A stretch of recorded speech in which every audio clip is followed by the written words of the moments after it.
আমরা আগে থেকেই নিজের মতো করে জীবনটাকে প্ল্যান করলেও আল্লাহ যদি রাজি না হন তাহলে প্ল্যানটা পুরো উলটপালট হয়ে যায়। মানে যিনি আমাদের সৃষ্টি করেছেন, আমাদের সৃষ্টিকর্তার প্ল্যান মতোই আমাদের চলা, আর ওই রকমই আমাদের শেষে দেখা যায় যে ভালোই হয়েছে। তো এটারই একটা মানে প্রিপারেশন নিচ্ছি। মানে আপনারা সবাই জানেন আমার একটা ছোট বেবি হয়েছে, ওই জন্য আমি 6 মাসের লিভ নিয়েছিলাম। তো লিভটা আমার শেষ হয়ে যাচ্ছিল, তো হঠাৎই খবর পেলাম যে ইলেকশনের কারণে এখন আর লিভ পাওয়া যাবে না। তো মস্ত ছিলাম যে আবার তো লিভ শেষ হলে একদিন ডিউটি করে আবার লিভ নিয়ে নেব, কিন্তু তা আর হলো না। ওই যে বললাম আল্লাহ হয়তো এটা চান না, সেই জন্যই।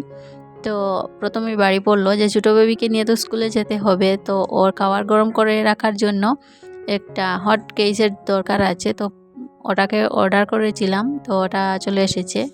লিভ নিয়ে আসার সময় শুধু মানুষ এসেছিলাম, সব কিছুই ওইখানে রেখে এসেছিলাম, কিন্তু যাওয়ার সময় এখানে এক গাড়ি মাল হয়ে গিয়েছে। তো যাই হোক, এখানে গুছগাছ আমাদের প্রায় শেষ হয়ে গিয়েছে। মনে হচ্ছে এই তো সেদিন এসেছিলাম, আবার যাওয়ারও সময় এসে গিয়েছে। আসলে ভালো সময়গুলো খুব তাড়াতাড়ি কেটে যায়।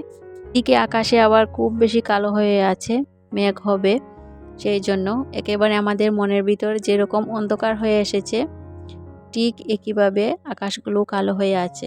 ফাইনালি আমরা এখানে চলে এসেছি, আর আমরা এসেছি মানে 30 তারিখ রাত্রে ইফতার করে চাটা খেয়ে এসেছি। আর আসার সময় রাস্তাতে অনেক বেশি বৃষ্টি হচ্ছিল, আর আসার সময় অনেক বেশি ইমোশনাল হয়ে গিয়েছিলাম, কারণ অনেক দিন পর যেহেতু বাড়ি থেকে এসেছি।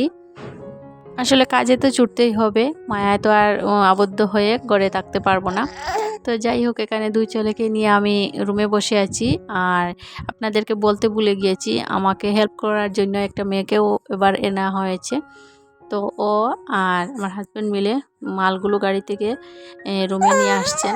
তো রাতটা অনেক কষ্ট করে, অনেক হাসি ফুর্তি করে কাটানোর পর এখানে সকালে ছোট্ট সংসারটা আবারও একটু একটু করে গুছাতে শুরু করলাম। দোয়া করবেন আপনারা সবাই যেন এই ছোট দুই ছেলেকে নিয়ে সুন্দর করে সব কিছু ম্যানেজ করে যেতে পারি। আল্লাহ হাফিজ।